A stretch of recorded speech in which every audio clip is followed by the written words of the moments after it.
Hello and a wonderful morning to all the students. I am Bhavar, Assistant Professor in Economics from Government College Lasadia, Udaipur. Welcome to my YouTube channel Economics Study with BL Berwa.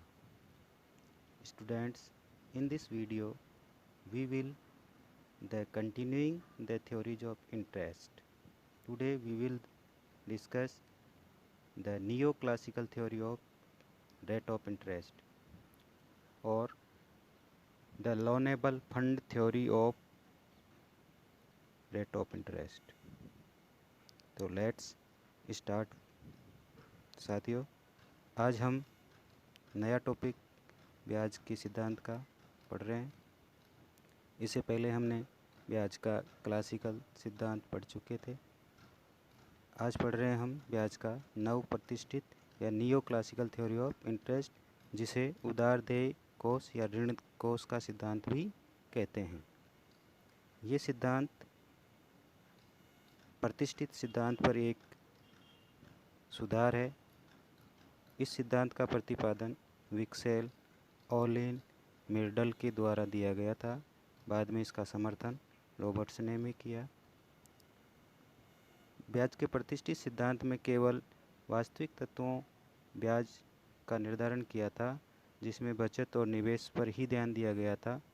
तो वो सिद्धांत थोड़ा अपूर्ण था। इसकी criticism इन अर्थशास्त्रियों ने किया और इन्होंने अपना एक नया सिद्धांत दिया जिसका नाम है उधार देय कोष सिद्धांत। उधार देय कोष सिद्धांत के अनुसार ब्याज की दर का निर्धारण करते समय इन अर्थशास्त्रियों ने वास्तविक चरों के साथ साथ मौद्रिक चरों को भी शामिल किया है। तो इन अर्थशास्त्रियों ने वास्तविक चरों में शामिल किया है प्रोडक्शन, प्रतीक्षा, सेविंग्स, और मौद्रिक चरों में शामिल किया है मुद्रा की मांग और पूर्ति, जैसे मुद्रा का संचय, असंचय, बैंक साख आदि। इस सिद्धांत के अनुसार ब्याज उधार देय कोषों के प्रयोग का प्रतिफल होता है, अर्थात ब्याज की दर का निर्धारण उधार देय कोष की मांग व पूर्ति के सापेक्षिक शक्तियों के द्वारा होता है। तो ब्याज के उधार देय कोषों सिद्धांत के अनुसार ब्याज की दर का निर्धारण supply of loanable funds and demand for loanable fund के द्वारा होती है। अब हम बात करते हैं कि लोनेबल फंड क्या होता है। उधार देय कोष या ऋण योग्य कोष किसे कहते हैं?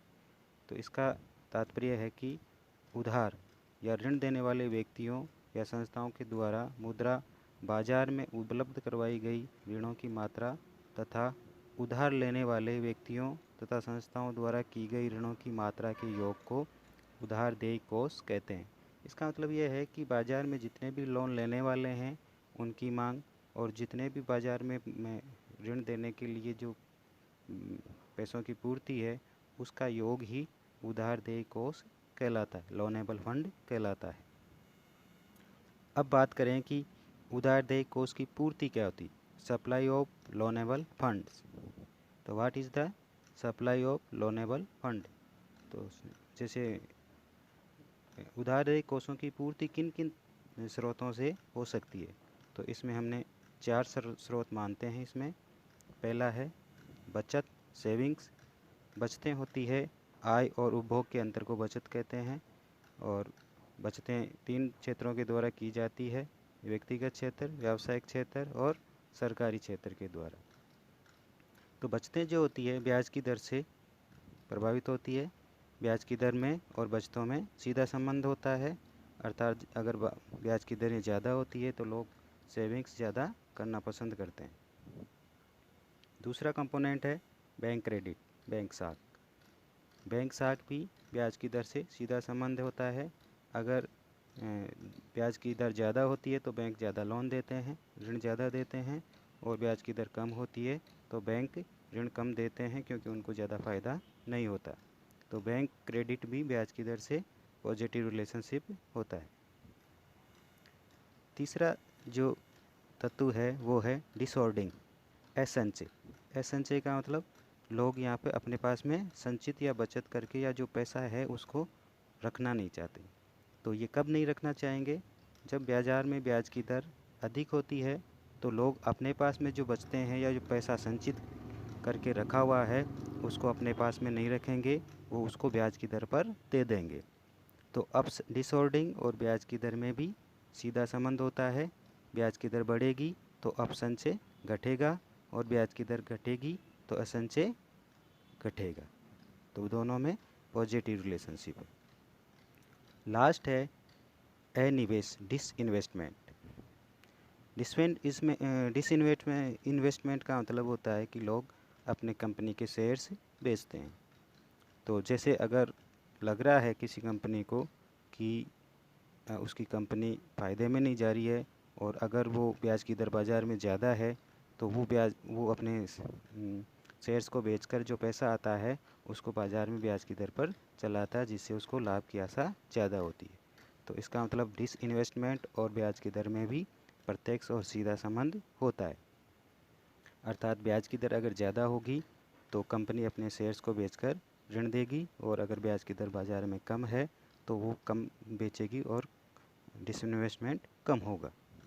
तो इस प्रकार सप्लाई ऑफ लोनेबल फंड बराबर होता है S for savings, M for bank credit, D H from dishoardings या एसएनचे और DI का मतलब डिसइन्वेस्टमेंट। ये हमारी कुल उधारदेयी कोषों की पूर्ति हो गई। अब इसको हम डायग्राम के ऊपर देखेंगे तो हम एक्स अक्ष पे उधारदेयी कोषों की पूर्ति लिया है और वाई अक्ष पे ब्याज की दर लिया है। सेविंग्स और ब्याज की दर में भी पॉजिटिव रिलेशनशिप है, इसलिए एस से जो दिखाया गया वक्र है वो बचत वक्र है। तो उधारदेयी कोषों की पूर्ति और ब्याज की दर में सीधा संबंध को दर्शा रही है। एम बैंक क्रेडिट है, बैंक क्रेडिट भी ब्याज की दर से निर्धारित होती है। तो ब्याज की दर में और उधारदेयी कोषों की पूर्ति में या बैंक क्रेडिट में पॉजिटिव रिलेशन अभी हमने देखा, तो इसका मतलब ये भी पॉजिटिव है। डिसऑर्डिंग्स में भी पॉजिटिव रिलेशनशिप है और डिसइन्वेस्टमेंट भी ब्याज की दर से पॉजिटिव रिलेशनशिप है। इसका मतलब ये चारों जो उधारदेयी कोषों की पूर्ति के निर्धारित तत्व है, इन चारों में पॉजिटिव रिलेशनशिप है ब्याज की दर से। अतः जो हमारा कुल SL वक्र होगा, जो सप्लाई ऑफ लोनेबल फंड वक्र होगा, वो पॉजिटिव स्लोप वाला होगा। लेकिन इसका जो स्लोप है वो कम होगा क्योंकि इनका सबका योग है। ये ज़्यादा इलास्टिक होगा व्यक्तिगत वक्रों की तुलना में। तो इस प्रकार हमारा जो उधारदेयी कोष है वो पूर्ति है वो धनात्मक ढाल का वाली वक्र के रूप में होती है, जिसको हम SL प्लस SM से दर्शाया है। अब पढ़ते हैं हम उधारदेयी कोषों की मांग। Demand for loanable funds. उधारदेयी कोषों की मांग कौन कौन कर सकता है या उधार कौन किस किस को चाहिए, तो हम इसमें 3 तत्वों से या 3 तरीके से उधारदेयी कोषों की मांग की जाती है। पहला है इन्वेस्टमेंट। उद्योगपति अपना कारखाना लगाने के लिए, कच्चे माल के लिए, मशीन खरीदने के लिए इन्वेस्ट करता है, तो उसके लिए उसको बाज़ार से ऋण की आवश्यकता पड़ती है। तो इन्वेस्टमेंट करने के लिए इन्वेस्टर ऋण लेते हैं या उधारदेयी कोषों की मांग करते हैं। ये इन्वेस्टमेंट की जो मांग है वो ब्याज की दर पर निर्भर करती है। अगर ब्याज की दर ज़्यादा है तो इन्वेस्टमेंट की मांग कम होगी और ब्याज की दर कम है तो इन्वेस्टर इन्वेस्टमेंट के लिए मांग कम करेंगे। तो ब्याज की दर और इन्वेस्टमेंट में इन्वर्स रिलेशनशिप है, दोनों में विपरीत संबंध होता है। दूसरा है कंजप्शन के लिए हम ऋण ले सकते हैं कि जैसे हमारी इनकम होती है उसको हम उपभोग पे खर्च करते हैं, लेकिन कभी कभी ये स्थिति होती है कि हमारा उपभोग वे ज़्यादा हो जाता है क्योंकि फ्यूचर में हमें ये रहता है कि हमारी इनकम बढ़ने वाली है, तो हम प्रेजेंट में उपभोग वे को बढ़ा देते हैं और बढ़ा देते हैं तो उसको पूरा करने के लिए हमें बाज़ार से ऋण लेना पड़ता है। तो ऋण लेना पड़ता है जो उपभोग ऋण कहलाते हैं। तो ये तब भी ऋण ज़्यादा लेंगे जब बाज़ार में ब्याज की दर कम होगी तो हम उपभोग के लिए ऋण ज़्यादा लेंगे। तो उपभोग के लिए जो लिया जाने वाला ऋण है वो भी ब्याज की दर पर निर्भर करता है, और अगर ब्याज की दर में और उपभोग के लिए लिए जाने वाले ऋण में विपरीत संबंध होता है, ब्याज की दर अधिक होगी तो उपभोग के लिए लिए जाने वाला ऋण कम होगा। तीसरा है होर्डिंग्स। होर्डिंग्स का मतलब हम अपने पास में नकद कितना रखना पसंद कर सकते हैं। तो लोग अपने पास में नकद रखना पसंद करते हैं, लिक्विडिटी रखते हैं, क्योंकि उससे उनको सुरक्षा मिलती है और थोड़ा सा विश्वास रहता है कि हमारे पास में कुछ पैसा है जो कभी भी हमारे आकस्मिक समस्याओं के कारण काम में आ सकता है। तो इसे कहते हैं होर्डिंग्स। ये भी ब्याज की दर पर निर्भर करता है। अगर ब्याज की दर ज़्यादा है तो लोग अपने पास पैसा कम रखेंगे, और अगर ब्याज की दर कम है तो लोग अपने पास में पैसा ज़्यादा रखेंगे। तो ये ब्याज की दर से उल्टा संबंध है इसका। ब्याज की दर बढ़ेगी तो लोग अपने पास में पैसा कम रखेंगे और बाकी उसको ऋण पर दे देंगे, जिससे लाभ कमा लेंगे। और अगर बाज़ार में ही ब्याज की दर कम है तो लोग सारा पैसा अपने पास में नकद रखना पसंद करेंगे। तो इस प्रकार डिमांड ऑफ लोनेबल फंड बराबर I for investment, C for consumption loan और एच फॉर होर्डिंग्स। तो डी एल बराबर इसको हम एच प्लस एस लिख लेते हैं, आई प्लस एल लिख लेते हैं, क्योंकि एच में इस दोनों को शामिल कर लेते हैं। अब इसका मांग वक्र बनाएं तो उधारदेयी कोषों का मांग वक्र होगा। इधर एक्स एक्स पे हम डिमांड फॉर लोनेबल फंड लिया है, वाई एक्स पे रेट ऑफ इंटरेस्ट लिया है, सी जो है ये कंजप्शन के लिए लिया गया ऋण में और ब्याज की दर में संबंध दिखाता है, और एच है जो होर्डिंग्स में और इन्वेस्टमेंट में रेट ऑफ इंटरेस्ट में रिलेशन बता रहा है जो इन्वर्स है, और इन्वेस्ट आई जो वक्र है वो ब्याज की दर में और डीएल में इन्वर्स रिलेशन बता रहा है। तो इसका मतलब तीनों ही ब्याज की दर से नेगेटिव रिलेशनशिप हैं। अगर हम कुल लोनेबल फंड का मांग वक्र निकालें तो हमारा होगा डीएल या आई प्लस एल, जो मोर इलास्टिक है, इन तीनों वक्रों की तुलना में ज़्यादा लोचदार है और वो ब्याज की दर से इनवर्स रिलेटेड है। अब हम जब ब्याज की दर का निर्धारण करते हैं तो दोनों वक्रों को इकट्ठा करेंगे, एक तो उधारदेयी कोषों की पूर्ति वक्र और उधारदेयी कोषों के मांग वक्र को। तो इस सिद्धांत के अनुसार ब्याज की दर का निर्धारण उस बिंदु पर होता है जहां पर उधारदेयी कोषों की मांग और उधारदेयी कोषों की पूर्ति बराबर होती है, अर्थात एस एल बराबर डी एल। जहाँ एस एल वक्र डी एल वक्र को काटता है वहाँ पर ब्याज की दर का निर्धारण होता है। तो एस एल में हमने शामिल किया था savings, bank credit, D dishoardings and disinvestment equal to I investment, C consumption loan और एच होर्डिंग्स। ये दोनों बराबर होंगी, वहाँ पर ब्याज की दर का निर्धारण होगा। तो अब हम चित्र के द्वारा इसको स्पष्ट करते हैं। एक्स एक्स पे हम लोनेबल फंड की मांग और पूर्ति को लिया है, और वाई एक्स पे रेट ऑफ इंटरेस्ट को लिया है, और जो एस वक्र है वो सेविंग वक्र है और आई वक्र है वो इन्वेस्टमेंट वक्र है। तो ये एस वक्र और आई वक्र एफ बिंदु पे काट रहा है,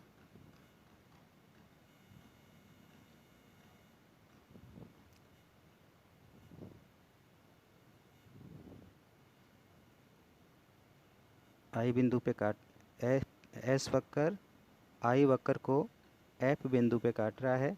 यहाँ पर OR1 ब्याज की दर का निर्धारण होता है। ये जो ब्याज की दर है ये क्लासिकल थ्योरी के अनुसार ब्याज की दर का निर्धारण हो गया था, जहाँ पर उन्होंने केवल वास्तविक तत्वों के द्वारा ही ब्याज की दर का निर्धारण किया था। लेकिन इस सिद्धांत में इन अर्थशास्त्रियों ने, नियो क्लासिकल अर्थशास्त्रियों ने, क्योंकि वास्तविक तत्वों के साथ साथ मौद्रिक तत्वों को भी शामिल कर लिया है, तो ब्याज की दर उससे कम तय होती है, पहले से कम होगी। तो इसमें अन्य जो एम को और एस को और सबको शामिल करते हैं तो ये मोर इलास्टिक हो जाते हैं। मोर इलास्टिक होने से जो हमारा पूर्ति वक्र होगा वो ये डैश डैश वाला होगा। एम प्लस एस ये लो लेवल फंड की पूर्ति है, और जो dash dash I plus L है ये demand for low level fund है। ये दोनों ई बिंदु पर काट रहे हैं, और इस सिद्धांत के अनुसार संतुलन ई बिंदु पर होगा और क्वांटिटी क्यू होगी और रेट ऑफ इंटरेस्ट OR1 होगी। तो इसका मतलब प्रतिष्ठित अर्थशास्त्रियों की तुलना में जो न्यू क्लासिकल इकोनॉमिक्स है उनके अनुसार ब्याज की दर कम होती है पहले वालों की तुलना में। क्यों? और जो पूर्ति होती है वो ज़्यादा होती है, क्वांटिटी होती है वो ज़्यादा होती है।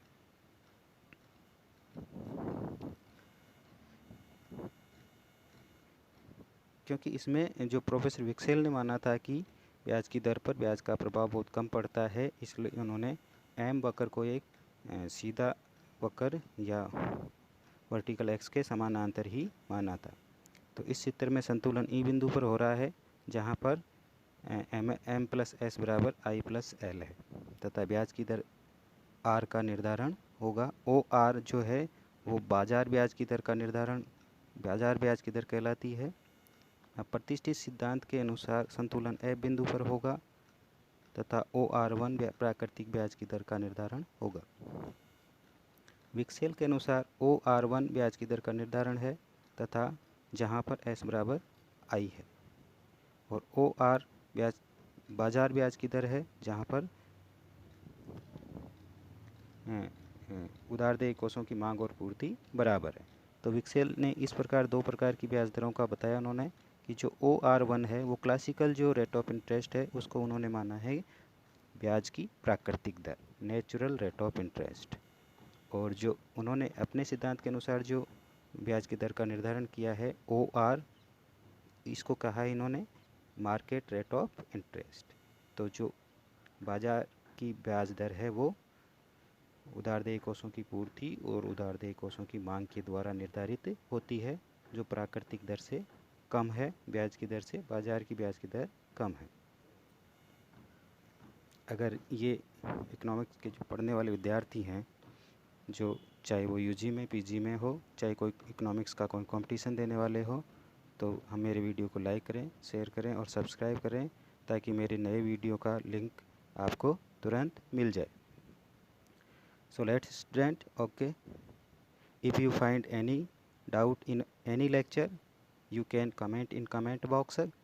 I will definitely answer to your queries. Have a good day. Thank you to all.